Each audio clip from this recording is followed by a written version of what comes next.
மஞ்சனத்தை பூசி வரும் மாங்காட்டு நீலியம்மா, மஞ்சனத்தை பூசி வரும் மாங்காட்டு நீலியம்மா, குங்குமத்தை அள்ளி தந்து குறி சொல்லும் சூலியம்மா. அம்பிகையை கொண்டாடுவோம், கருமாரி அம்பிகையை கொண்டாடுவோம்.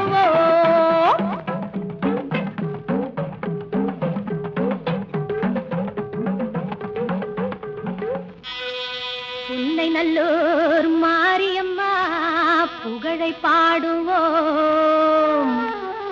அங்கு பூங்கரகம் எடுத்து வந்து பொங்கல் போடுவோம்.